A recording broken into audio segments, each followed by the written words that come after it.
Pensemos un momento en dos de los sistemas biológicos más complejos que existen, el cáncer y el sistema nervioso. Por décadas, la ciencia los vio casi como universos paralelos.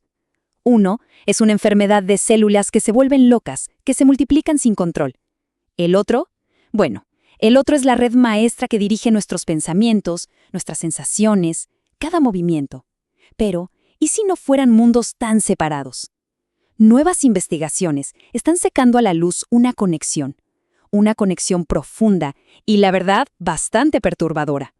Una en la que el sistema nervioso deja de ser un simple espectador para convertirse en un actor clave en la trama del cáncer.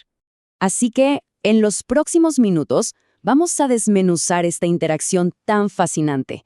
Vamos a ver cuál es la lista de pendientes que el cáncer debe cumplir para tener éxito, cómo los nervios le ayudan a tachar puntos de esa lista, cómo las células malignas literalmente le roban las herramientas al sistema nervioso y, lo más importante, ¿qué significa todo esto para el futuro de la lucha contra el cáncer? La pregunta que nos va a guiar en todo esto es simple pero potentísima. ¿Qué papel juega realmente el sistema nervioso en el desarrollo del cáncer?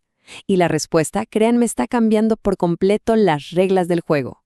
Porque resulta que el sistema nervioso no es solo una víctima pasiva que sufre los daños del cáncer. No, en muchísimos casos puede ser un cómplice activo, un colaborador que ayuda al tumor a crecer, a sobrevivir y a expandirse.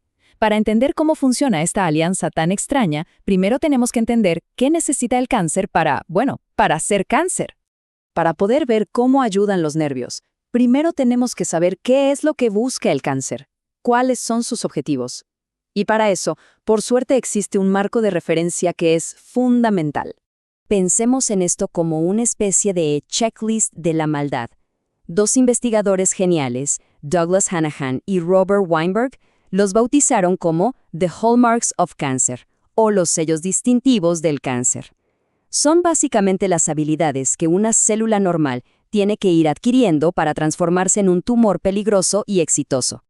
Esta rueda lo ilustra a la perfección. Cada una de estas secciones es una super habilidad que el cáncer tiene que dominar. Por ejemplo, si vemos arriba dice sostener la señalización proliferativa. En español simple, crecer sin parar, sin que nadie le diga cuándo detenerse. O miremos a la izquierda, resistir la muerte celular, o sea, volverse prácticamente inmortal. El cáncer no es solo un caos descontrolado, es la adquisición metódica de estas capacidades. Y como vamos a ver ahora, el sistema nervioso le da un empujoncito para conseguir varias de ellas. Muy bien. Ahora que conocemos la lista de tareas del cáncer, veamos la primera forma en que el sistema nervioso le ayuda a completarla. Y esto tiene que ver con la presencia física de los nervios justo ahí, en el campo de batalla del tumor. Nuestro sistema nervioso se ramifica por absolutamente todo el cuerpo. Así que no debería sorprendernos que los nervios terminen siendo vecinos de un tumor, en lo que se conoce como el microambiente tumoral. Lo que sí es una sorpresa, y una muy grande, es que no son solo cables pasivos que pasaban por ahí. No, son participantes activos. Como se ve en la ilustración, no solo están cerca, se entrelazan con las células cancerosas, creando una red de comunicación directa y constante. Entonces, ¿cómo ayudan concretamente?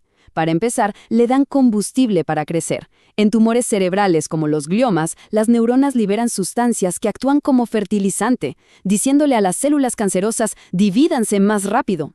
Pero lo que es todavía más alucinante es que las neuronas pueden formar sinapsis de verdad, como las que usan para hablar entre ellas, pero directamente con las células del cáncer. Les mandan señales eléctricas para que crezcan. Es una locura.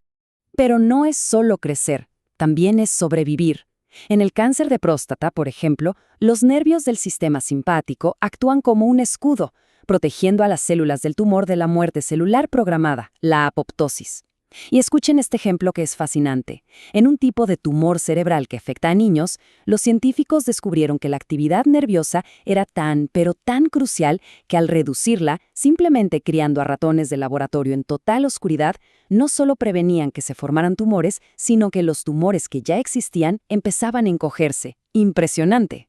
Y por último, los nervios se convierten en las rutas de escape. De nuevo en la próstata. Mientras unos nervios ayudan a sobrevivir, otros les dan la señal de ahora a invadir.